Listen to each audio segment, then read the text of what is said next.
புனித ஜூலியா நம்மாள் 2ஆம் நாள் நவநாள். தந்தை, மகன், தூய ஆவியின் பெயராலே ஆமென். தூய ஆவியை பெற்றுக்கொள்ள திருத்தூதர்களை ஜெபத்தில் வழி நடத்தியது போல மரியே எங்கள் அன்னையே எங்களை வழிநடத்தும். கடவுளை காண்பர். மனித வாழ்வின் வெற்றிக்கும் அமைதிக்கும் அகத்தூய்மை மிக அவசியமானது. ஜென்ம பாவமாசின்றி பிறந்த நம் அன்னை மரியாள் தூய்மையின் மொத்த இலக்கணமானவள். தாயின் கருவில் உருவான முதல் கணமே பாவக்கரை ஏதுமின்றி தூய்மையாக படைப்பு பெற்றாள். அருள் நிறைந்த நம் அமல் அன்னையை வாழ்த்தி போற்றி இஜெப வேளைக்குள் நுழைவோம்.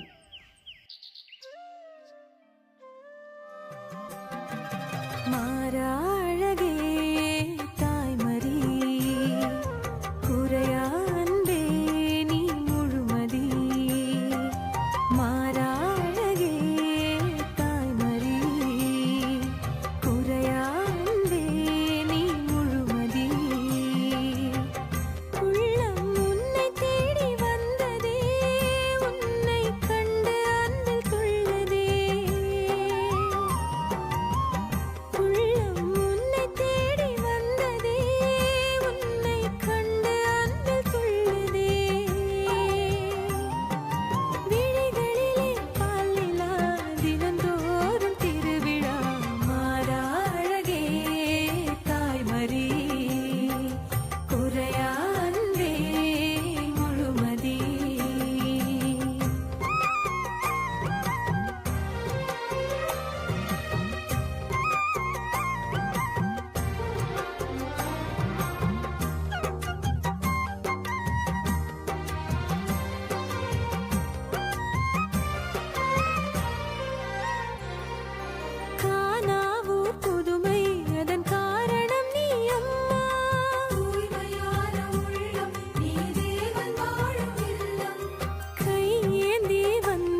இறைவன் தூய்மையின் இருப்பிடம். எனவேதான் தூய உள்ளத்தோர் இறைவனை காண்பர் என நம் ஆண்டவர் கூறுகிறார். புனித மலையில் ஏற ஒவ்வொரு மனிதனுக்கும் அடிப்படையான தேவை அகத்தூய்மை. அத்தகைய தூய வாழ்வு வாழ்ந்த நம் புனிதை ஜூலியானாவின் புனித வாழ்வை தியானித்து கொண்டாட நாம் ஒரே குடும்பமாக கூடியுள்ளோம். இறைவனை விட்டு விலகச் செய்யும் எல்லாவற்றையும் அலட்சியம் செய்து இறைவனை மட்டுமே இறுக பற்றியவர் நம் புனிதை. நம் புனிதையின் இதய தூய்மை அவரது எண்ணத்தில், சொல்லில், செயலில் வெளிப்பட்டது. இதயத்தால் கூட பிறருக்கு எல்லளவும் தீங்கு நினையாத தூய உள்ளம் கொண்டவர் நம் புனிதை ஜூலியானா. உடல் இயேசுவை உட்கொள்ள முடியாத நிலையில் இருந்தாலும் கூட இயேசு அவரது தூய புனித இதயத்தால் கவரப்பட்டு உள் நுழைகிறார். தூய உள்ளத்தின் மேல் இறைவனுக்கு அத்தனை பேரன்பு.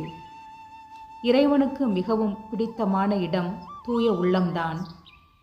கள்ளம் கபடமற்ற தூய குழந்தை உள்ளமே விண்ணுலகை சுதந்தரித்து கொள்ளும் என இயேசு திட்டவட்டமாக கூறுகிறார்.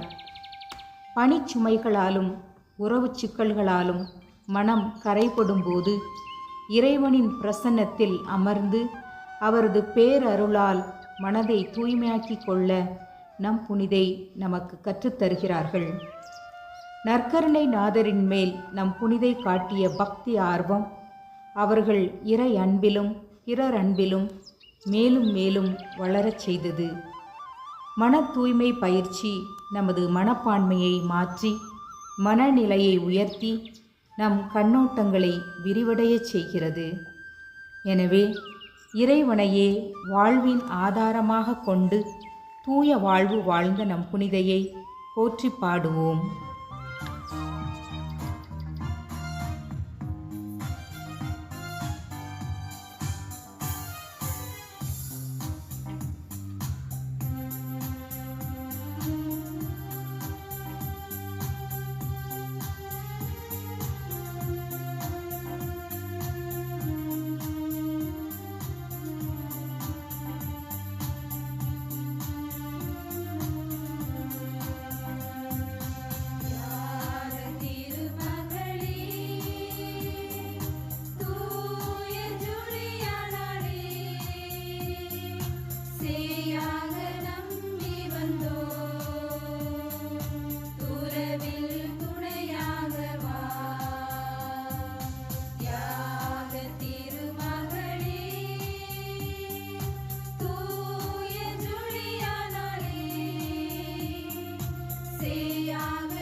திருப்பாடல் 51.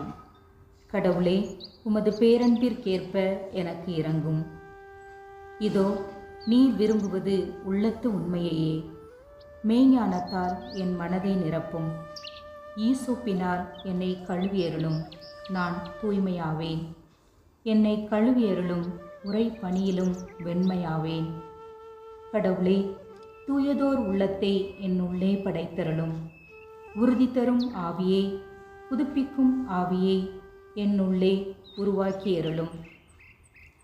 உம் மீட்பின் மகிழ்ச்சியை மீண்டும் எனக்கு அளித்தருளும். தன்னார்வ மனம் தந்து என்னை தாங்கியருளும். தூய்மையின் அடையாளமாய் திகழும் வானதூதர்கள் இறைவனை இடைவிடாமல் தூயவர் தூயவர் என்று துதித்து கொண்டே இருக்கின்றனர். தூய்மையின் நிறைவாம் இறைவன் தன் சாயலில் படைத்த மனிதர்களும் தூயவர்களாக இருக்க வேண்டுமென விரும்புகிறார். தூயவர்களாக படைக்கப்பட்ட ஆதி பெற்றோர் தங்களது கீழ்ப்படியாமையால் தூய்மையை இழந்தார்கள். தூய கன்னிமரியாவிடம் பிறந்த இயேசு தனது கீழ்ப்படிதலினால் இரத்தம் சிந்தி உயிர் தந்து நம்மை மீட்டார். மீட்பின் முதற்கனியான மரியாள் பாவ மாசு இன்றி பிறந்ததோடு இறுதி வரை மாசு அணுகாமல் வாழ்ந்தார்.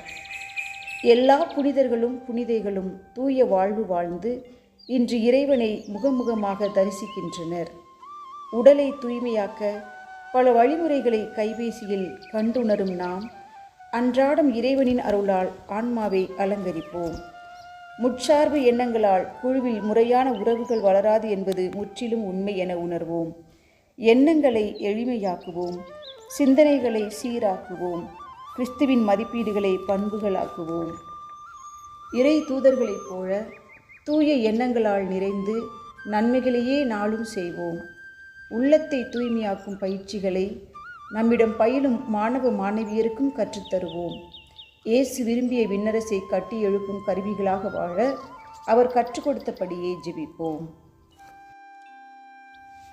விண்ணுலகில் இருக்கிற எங்கள் தந்தையே, உமது பெயர் தூயது என போற்ற பெறுக.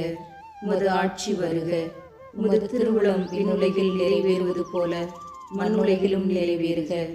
எங்கள் அன்றாட உணவை இன்று எங்களுக்கு தாரும். எங்களுக்கு எதிராக குற்றம் செய்வோரை நாங்கள் மன்னிப்பது போல எங்கள் குற்றங்களை மன்னியும். எங்களை சோதனைக்கு உட்படுத்தாதேயும், தீயோரிடமிருந்து எங்களை விடுவித்தருளும். ஆமென்.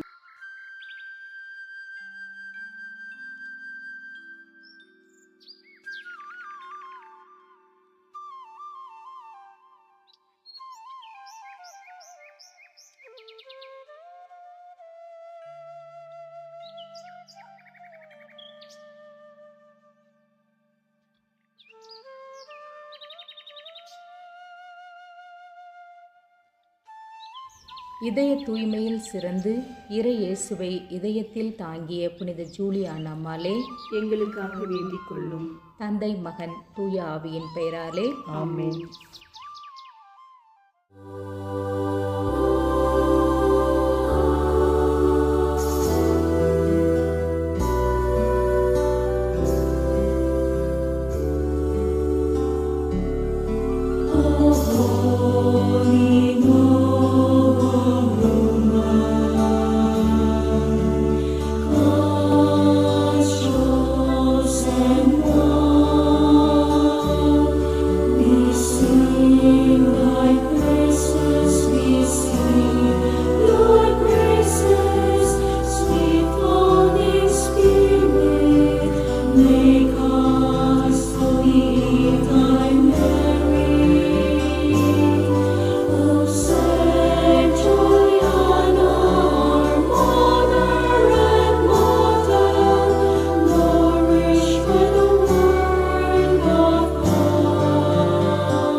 Amen.